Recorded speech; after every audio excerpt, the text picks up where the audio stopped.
நல்ல கல்வியிட கொடுத்தார். கரங்களை கட்டணும். ஒவ்வொன்னா கல்யாணத்துக்கு பணம் தேவைன்னு நினைச்சோம். நீங்க நினைச்சீங்களா? நினைச்சீங்க இல்லைன்னு அழுவீங்க. தேவன் அந்த நேரத்தில் கொடுத்தார். அல்லேலூயா சொல்லுங்க.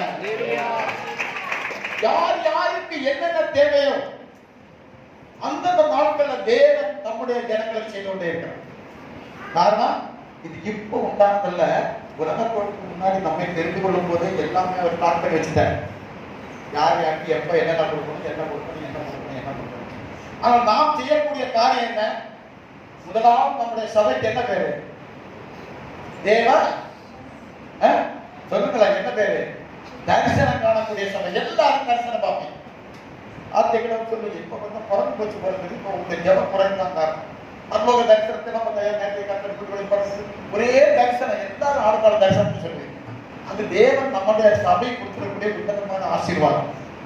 இரண்டாவது, நீ என்ன பண்ண? சபையில சகல ஆசீர்வாதத்தையும் தேவனாகிய கர்த்தர் தந்திருக்கக்கூடியவை அனைத்தையும் நாம் பெற்றுக்கொள்ள வேண்டுமே. ஆனால் நீ காலூன்றி நில், சபையில நின்று ஓடி போனாங்க. நிறைய பேர் சத்தியத்தை ஓடிக்கிட்டான். சத்தியத்தை சொன்ன ஒரே ஓட்டம் ஓடிட்டான். சபையில அடைஞ்சு இருக்கிறான். வேற ஒண்ணுமே.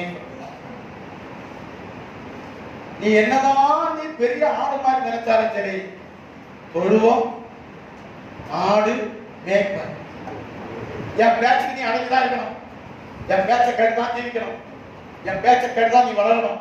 அப்பதான் நீ மற்றவங்க ராஜ்யத்துக்கு போவேன்னு சொன்னா, நான் அடங்க மாட்டேன். அடங்க மாட்டேன்னு நீ இப்போ யார் வேண்டாம்னு சொல்றது? உனக்கு தான் வச்சிருக்கிறாங்க. வாயை பழக்க வச்சுட்டு வருத்தம் உனக்குங்கிறதுக்கு கரெக்ட் போறதுன்னு சொன்னா நீயே விரும்பி போறது. நான் என்ன செய்ய முடியும்? நான் போகாதே போகாதே போகாதேங்கிறேன். இல்ல நான் போவேன் போவேன் போவேங்கிறேன். நான் போகாதே போகாதே. இல்ல எனக்கு சுகமா இருக்கிறேன். போ. சபைக்குள்ள அடங்கி இரு. காலூன்றி நில். அடங்கி இரு. அப்போ அடக்கம் என்ன பண்ணும்? அமரருள் உயிக்கும்.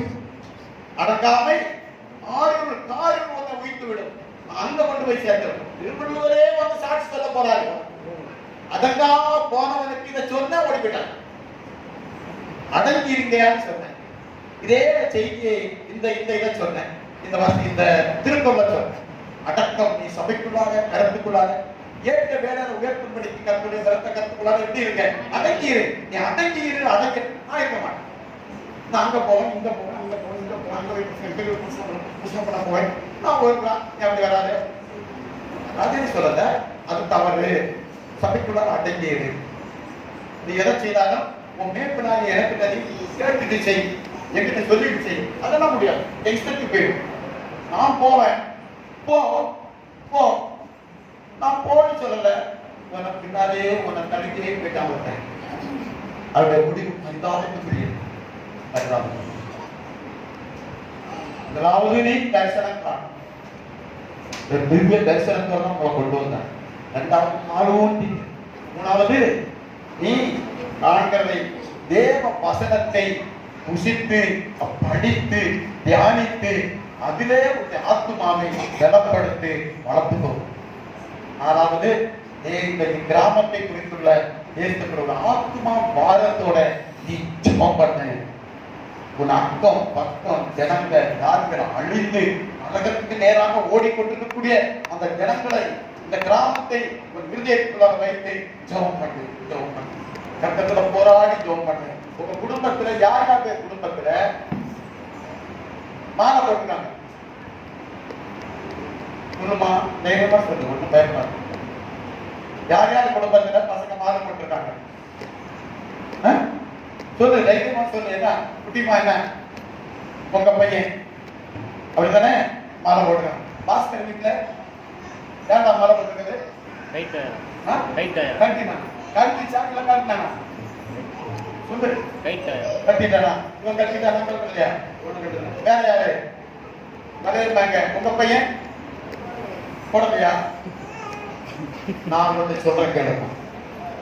கட்டிட்டாங்கன்னா அது அது தப்பிச்சான்.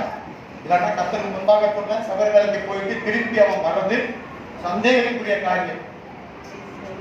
அது நான் இன்னைக்கு தேவ சமூகத்துல இருந்து சொல்றேன், அது கொஞ்சம் சிக்கலான காரியம்.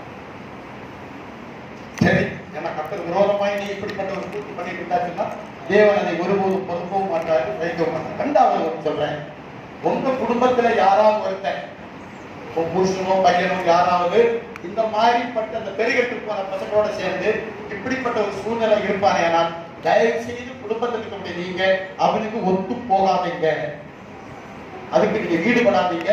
கொஞ்சம் ஒத்து போகாது, ஒரு காரியம் தெரியுப்பாரு, அவன் போட்டும் அவங்க சாஸ்திரனை ஒத்து போறான் போட்டோம். அந்த குடும்பத்துல ஏமா என்னை கவிழ்ச்சி ஆக்கல, ஐயா பையன் மாற போட்டேன்னு சொன்னாலே உனக்கு ஆபத்து வந்துருச்சுன்னா, நீ உன் வீட்டுல ஆக்க வேண்டியது ஆக்கி தின வேண்டியது தின்னு நீ ஆண்டவராகி தெய்வத்தை ஆராய்ச்சி நீ உன் காரியத்தை பண்ணிக்கொண்டே இரு. அவன் பெருகட்டு சத்துருவோட போறாங்கன்னா போகட்டும், அந்த பலன் அது கர்த்தத்துல இருக்கு. ஆனால் ஒரு காரியம், இந்த குடும்பத்துக்காக, இந்த கிராமத்துக்காக, இந்த இடத்துக்காக நீ பாரத்தோட இந்த நாள்ல சிறப்புல நின்று ஜெபிக்க வேண்டியது நம்முடைய கடமை. அப்படி ஜெபிப்பாயானால் இந்த கிராமம் ரட்சிப்புகளாம்.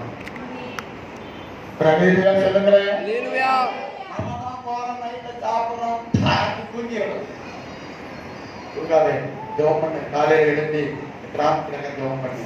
தேசநாள் இருக்கேன் எல்லாம் அவ்வளவுதான், கலத்தரப்பு கொலை உள்ள திருடு வெந்தயத்தான் இருக்கு, ஜாக்கிரதையா இருக்கு.